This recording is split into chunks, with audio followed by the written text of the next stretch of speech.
Hi there. Thank you so much for joining me today. This is Julie DiMatteo from the paperpixie.com. I'm an independent Stampin' Up! Demonstrator in the US, and in this video tutorial, I'm going to show you how to make this really cute paper clutch. I'm calling this the Flowers for Every Season clutch because it's the paper that we're using for this project. I was inspired by a project that was designed by fellow demonstrator BB Cameron in the UK. I received a swap maybe 4 years ago now, and they followed BB's tutorial, and I just loved it. I've held onto it ever since and plan to figure out a Pixie-fied version of the project. So this version is a different size than BB's, but you can create it with one sheet of 8.5 by 11 cardstock. It's really easy to make. Again, all you need is one sheet of 8.5 by 11 cardstock plus an extra strip for the handle here. And I use cinnamon cider for this project because it reminds me of leather. Now let me show you the other inspiration. This is actually my handbag, and I love the little top handle, and it just reminded me so much of this project. The finished dimensions are 4 3/4 by 2 3/4, and it's 1.5 inches wide at the bottom and 3/4 inch wide at the top. I love the way it closes. You can do Velcro or a magnet, but there's also this little flap that tucks in and gives it a little bit of extra structure, and it's a pretty good size for the inside. You can add all kinds of goodies, some cosmetics for a friend, treats, cookies, you name it. It's a really, really cute size, and I just love the looks of it. Who doesn't love a purse? So let me show you how easy this is to make. All right, we're starting again with an 8.5 by 11 inch piece of cinnamon cider cardstock. On the 8.5 inch side, we're gonna score this at 3/8 and 1 7/8. And we're gonna do that from both sides. So I'm gonna rotate it 180 degrees, and again, 3/8 and 1 7/8. Then I'm going to rotate it clockwise, and we're going to score this at 1 3/4, 2.5, 5 1/4, 6 3/4, 9.5, and 10 1/4. Then I'm going to rotate it clockwise one more time, and we are going to score at 1 1/8, but only down to the 3rd score line, and then at 7 3/8 down to the 3rd score line. So you'll see we have these short score lines that stop right here at the 3rd score line down, okay? And you'll notice I jumped the track slightly, but that's gonna be covered with cardstock. And while we have this simply scored out, I've got a 3/4 inch by 6 inch piece of cinnamon cider, and we're just gonna score that at 1 inch and 5 inches. And we'll put that off to the side until we're ready to put the handle on. Next, I'm going to fold and burnish on all the score lines that go all the way across the paper.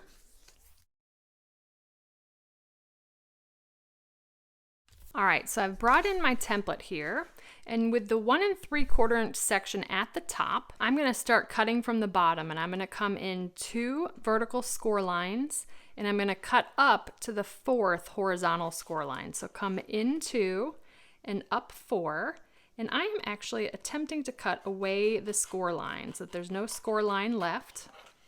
And we're going to cut all the way up to the 4th horizontal score line.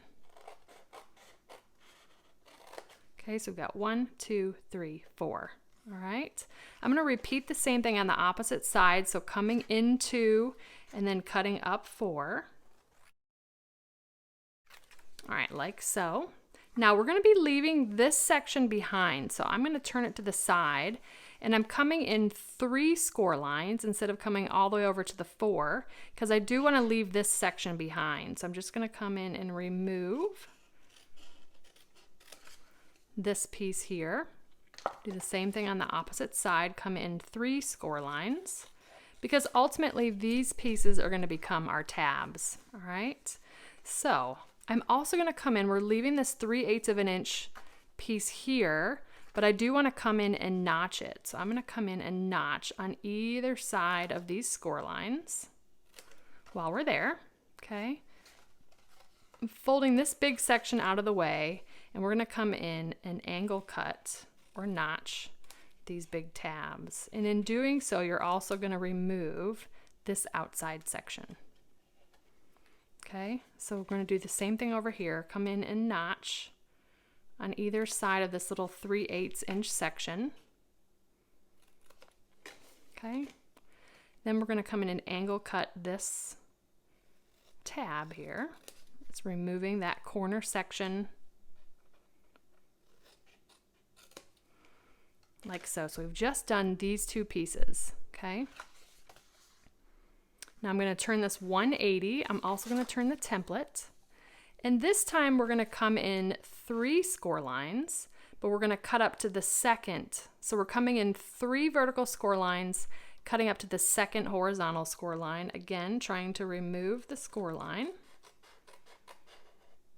And when I say that, I'm just cutting just to the inside of the score line, but then leaving the score line behind on the piece that we're going to remove. Now, we can turn this and remove all 6 of these sections here in the corner. And if you remember, we notched here as well. If it's easier for you to notch after the fact, go ahead and do that. So there we go. Okay. So then I'm going to come in 3 vertical score lines and cut up to the second horizontal score line. Again, removing the score line. Then I'm going to come in and remove these 6 outside sections.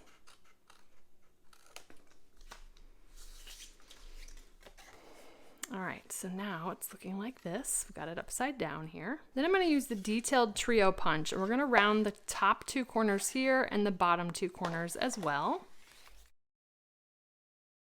All right, so now that looks like our template. Now my template is at 95% of scale because it does take a full 8.5 by 11 sheet of cardstock. The next thing we're going to do is we're going to apply our designer series paper. I've got a 6 by 6 inch piece of Flowers for Every Season designer series paper. That's the size that it comes in. We're going to use the sunflower piece. I haven't cut this yet because I want to show you how to maximize your cuts. So bringing in the paper trimmer, you first want to make a cut at 4.5 inches. Okay, so we're cutting at 4.5. What that's going to leave us with is a piece that is 1.5 by 6. So this piece we're going to then cut down to 4.5. So that leaves us with one piece that measures 1.5 by 4.5. So we need one piece like that. Now if you had a directional pattern paper, you'd want this to be in landscape. Then on the piece that we cut to 4.5, I'm going to turn it to the 6-inch side, and we're going to cut 2 pieces at 2.5. So 2.5.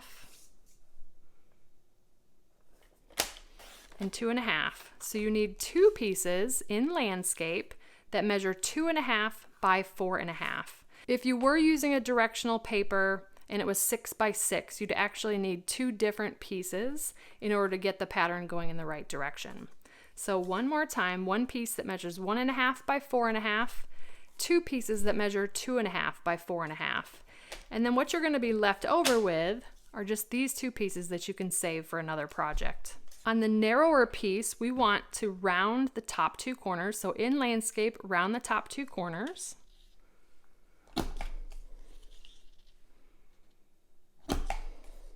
Like so. Bringing in our clutch here, I'm going to use multi-purpose liquid glue, and I'm going to adhere the 2 larger pieces to the 2 larger panels, and then the rounded corner piece is going to go on the clutch flap. All right, now we can start to put this together, and I love this pattern paired with the cinnamon cider. I love that contrast of the blues and yellows with what looks like leather to me. All right, so I'm going to grab some tear-in tape, and I'm going to apply that to these little 3/8 of an inch tabs. You can certainly use multi-purpose liquid glue for this as well. My preference is the tear-in tape. We'll put that on both of those pieces. And then I like to remove the backing of these now. It makes it easier. And if you have any of the tear-in tape just hanging over the edge, just fold it back on itself. All right, so we're going to start by applying liquid glue to these tabs. I'm going to do one at a time.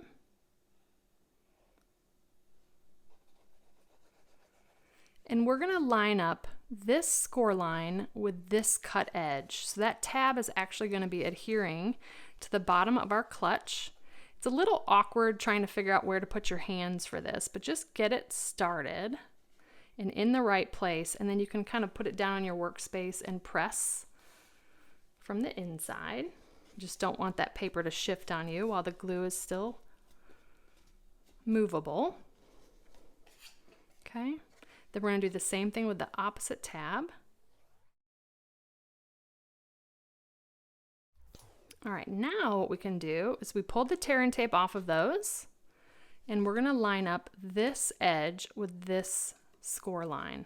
Take your time here because this is tear and tape and you're not going to have a lot of wiggle room. So I just try to get it lined up right where I want it towards the top, and then I press everything into place. We're going to do the same thing on the opposite side.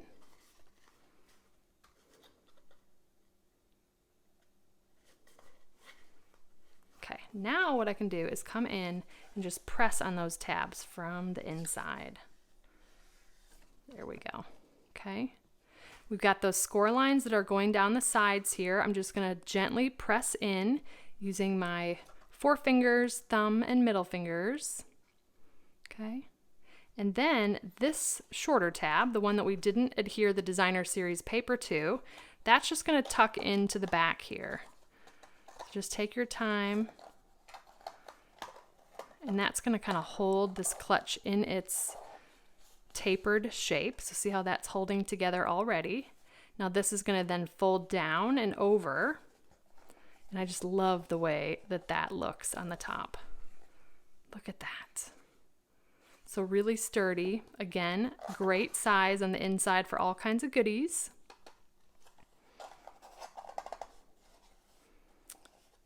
And then let's go ahead and do our Velcro closure. I've got these Velcro thin clear fasteners, and I think they're 5/8 of an inch in diameter. I just put together the hooks and loops, found these on Amazon. You can find a link to these at thepaperpixie.com/favorites. So they're always ready to go. And I'm gonna pull the backing off of the hook side. That's the side that looks more clear. Turn this upside down so I can eyeball the center. We're going to put this in the center of that flap. Then we can pull off the backing from the loop side, which is the whiter, more opaque side. Then we can kind of fold this into place, make sure everything's lined up before we then press it into place. Okay. And I like to open this back up and just reinforce. I'm just pressing on those Velcro dots, making sure that they're good and adhered down. Okay.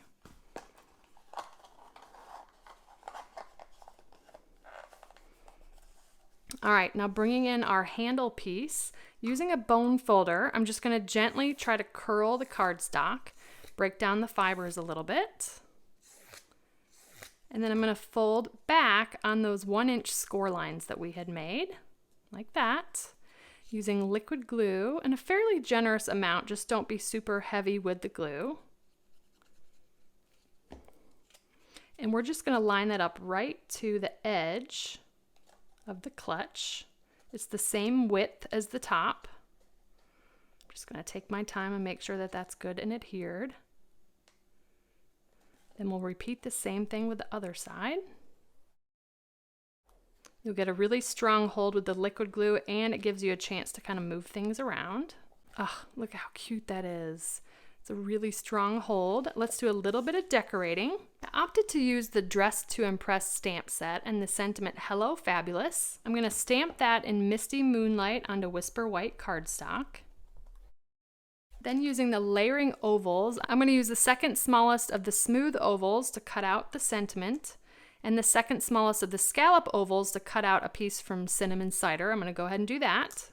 And through the magic of video, that's all done. Go ahead and adhere the sentiment to the scalloped oval piece.